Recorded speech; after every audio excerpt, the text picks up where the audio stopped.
Have you ever wondered exactly how dialysis works? It's a life-saving process for many, and today we're going to break it down in detail. Dialysis is an essential medical treatment that takes over the function of failing kidneys. Let's start with the basics of what it is and why it's necessary. Dialysis is essentially an artificial method of filtering waste, excess fluid, and toxins from the blood when the kidneys can no longer perform this vital task efficiently. Normally, your kidneys filter your blood, removing waste products like urea and creatinine, and balancing electrolytes and water levels. When they fail, these substances build up, leading to serious health issues.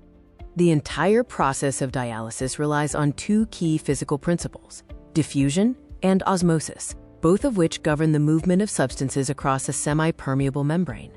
Diffusion is the movement of solutes or particles from an area of high concentration to an area of low concentration. In dialysis, this is how waste products move out of your blood and into the cleaning solution. Osmosis is the movement of fluid, mainly water, across the membrane to balance solute concentrations. This process is crucial for removing excess fluid that the failed kidneys couldn't excrete. There are two main types of dialysis: hemodialysis and peritoneal dialysis. Let's first explore hemodialysis, which is often performed in a clinic. The hemodialyzer, or artificial kidney, is where the filtering happens. It contains thousands of tiny hollow fibers, which act as the semi-permeable membrane.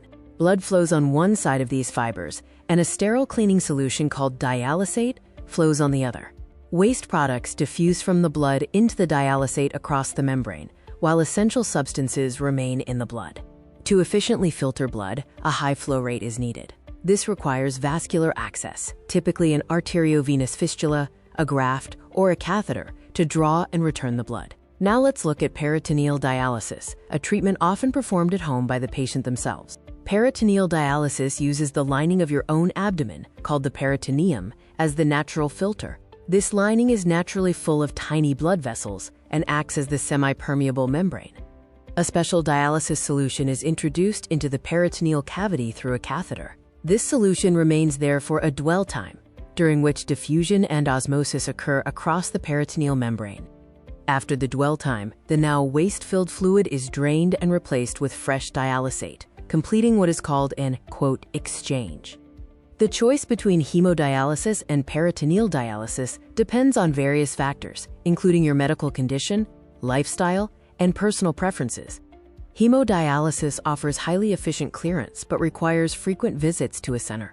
Peritoneal dialysis offers more flexibility and is typically done at home, but requires strict adherence to the exchange schedule. Dialysis, whether through a machine or using the body's own membrane, is a vital process that mimics the natural function of the kidneys to keep the body in balance. Understanding how dialysis works highlights the ingenuity of medical science in providing a life-sustaining treatment for those with kidney failure, allowing them to lead healthier, longer lives.